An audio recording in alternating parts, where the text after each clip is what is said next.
In today's piece of defamation bait, we're going to be taking a look at the new UTG AccuSync 2521R red dot sight. Now, full disclosure on the UTG 2521 is that I am actually a dealer for Leapers and UTG. I actually use their UTG Pro quad rails on my Mark IIIs and Mark IIISs, as they are made in the USA and they have a great lockup and are of course extremely high value. Now Neil, when you end up seeing this video, there are 5 problems with the 2521 and at least 3 of them need to be fixed before this is something that could even theoretically be recommended. Starting out with the basics, this is a 2032 powered 3 MOA red dot. The body is machined from 6061 T6 aluminum. It is fairly interesting aesthetically, and the other interesting choice about the red dot is that it is actually utilizing the mini ACOG footprint and not the more tried and true Aimpoint T1, T2 when it comes to red dots. On top of the body, we have our adjustment settings for our brightness. We have a rubberized plus and minus, which do plus and minus things. We have exposed windage and elevation, which are adjustable with any sort of flathead screwdriver or the edge of a case rim, or basically anything that you can fit in there, and you have 1 MOA clicks. The lenses themselves are made from what they claim to be impact-resisting tempered glass, and the window size is the standard 20mm. On the right-hand side of the body, we have our 2032 battery tray, which is very nice and almost flush with the body. Underneath the body, we have our mini ACOG riser, which they actually sell, I believe, 2 different heights. You have a shorter version and then a taller version. The sight pictured here, I believe, is the lower 1/3 co-witness.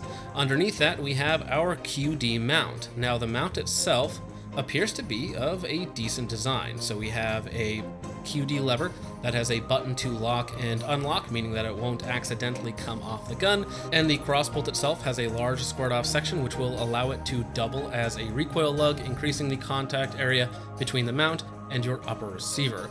Flanking the crossbolt on either side is going to be 2 large bolts that hold the optic to the mount. Now, the way that the 2521 torques onto the rail is that you actually have cutouts and a detent on the other side of the crossbolt, and you simply tighten it or loosen it to adjust the torque. I always used a very high amount of torque, at least as much as I could get on that little lever. The first issue that I have with the 2521 is that it has a 30,000 hour battery life at a middle brightness setting with no auto on or auto off. Now, that probably killed the product for about half of you already, but don't worry, I'm coming for the rest of you next. The next issue that I have with the 2521 is that the illumination and refresh rate are unfortunately tied together. The higher the brightness on the top 2 out of your 8 settings work very well and have a very good constant refresh rate, and anything lower than that has a very noticeable choppy, ugly refresh rate. The third issue that I have with the red dot is that while the ACOG mini mounts do look cool, and overall I do think that the optic is very aesthetically pleasing, unfortunately it doesn't really hold zero, and the aftermarket options are limited. And of course, after the second drop test on the AR500 steel plate, zero shifted about 10 feet low, so much so that you can't even pick it up on camera. So overall, it makes for a less appealing side grade.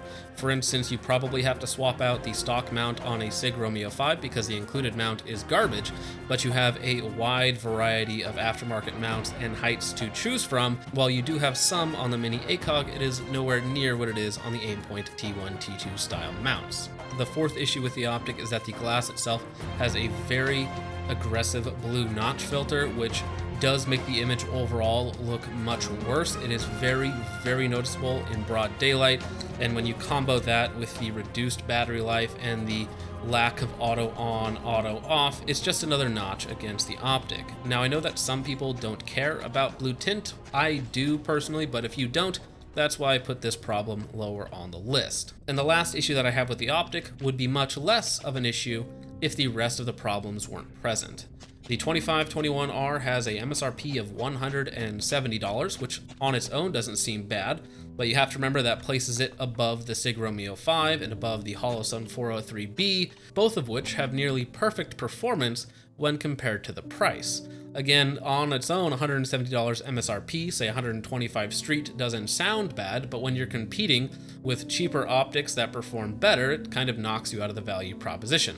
And there are legitimately cheap options like the Grovtec series of red dots that are under $100 that have a very similar feature set and actually a little bit better feature set for, again, about half the money. So the 3 changes that need to be made, in my opinion, to make this an optic worth looking at its current price point is number one, the red dot needs to come with auto on, auto off. Basically, any new red dot that doesn't have some sort of auto on, auto off feature that greatly extends the battery life, and of course means that it's ready in a hurry if you need it, any optic that doesn't have that is already starting out way behind the curve. The second issue that needs to be fixed is going to be the refresh rate on the emitter.